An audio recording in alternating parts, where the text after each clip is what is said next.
Oi, sou eu de novo. O que estava ruim ficou ainda pior. Nos últimos dias veio à tona um dos maiores escândalos envolvendo aposentados e pensionistas do INSS. O rombo, segundo levantamentos, ultrapassa a casa de 6 bilhões de reais. 4 milhões de idosos roubados e a maioria das vítimas do Norte e Nordeste. Mas isso todo mundo já sabe. O que eles não te contaram é que o escândalo atual era de 6 bilhões. Hoje, com um novo relatório da CGU, mostrou que só em 2023, 35 mil reclamaram de fraude e o valor movimentado, 90 bilhões. 90 bilhões. Nós estamos diante do maior escândalo de corrupção da história do nosso país. E o golpe era o seguinte: aposentados eram filiados sem consentimento, tinham valores descontados direto do contra-cheque ou faziam empréstimos que eles nunca pediram. E daí, quando reclamavam, nada acontecia. Estamos falando do desvio de valores bilionários de pessoas doentes e idosas.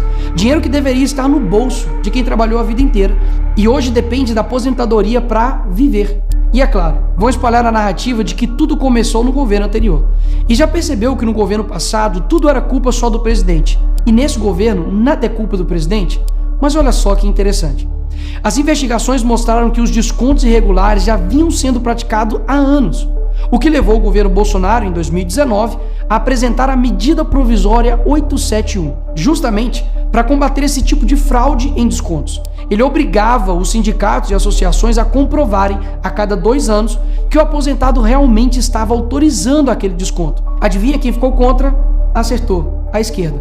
Como não bastasse, em 2022, com votos da esquerda, eles derrubaram essa lei. E o que será que aconteceu nos próximos anos? Bingo!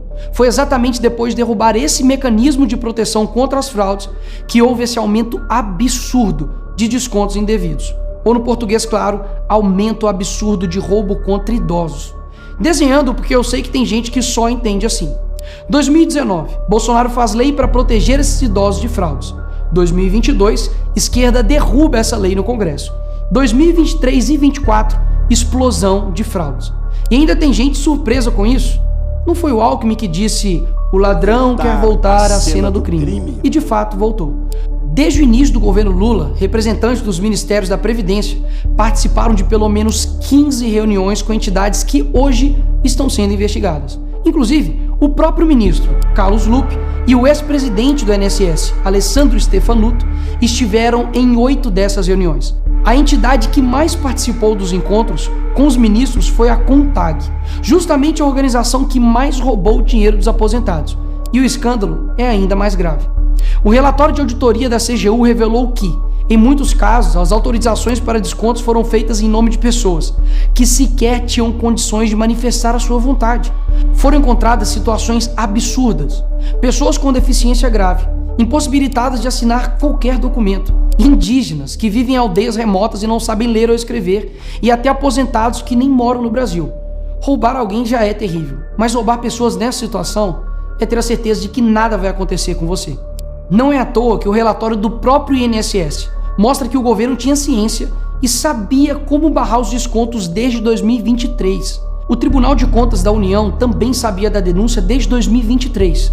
Desde essa época, poderia ter ajudado as pessoas que foram vítimas, mas o julgamento ficou parado por mais de 1 ano, por um ministro do TCU indicado por Lula. E o sindicato investigado era do irmão do Lula. E o filho do Lewandowski, ministro do Lula, advoga para outra entidade acusada de fraude do INSS.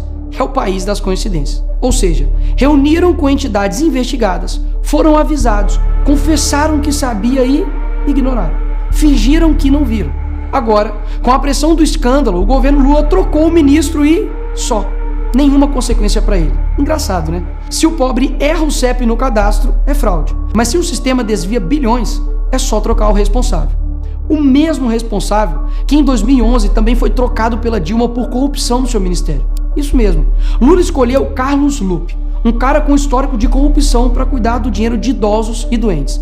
E depois de 14 anos ele volta e cai de novo da mesma forma. Tudo isso está acontecendo e sabe qual é a solução do governo?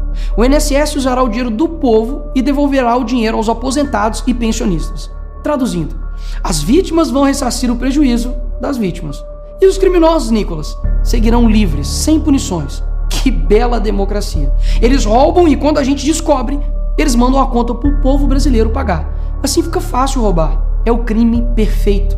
Tá, Nicolas, mas o que vocês estão fazendo contra isso? Eu e a oposição apresentamos um projeto de lei para proibir definitivamente esse tipo de desconto automático no INSS. E mais, preciso da sua ajuda para poder pedir para instalar a CPI dos roubos dos aposentados. E será lá nessa comissão que vamos investigar mais a fundo e poder colocar na cadeia quem foi responsável por isso. E aí sim, fazer com que eles devolvam esse dinheiro, não que você pague essa conta.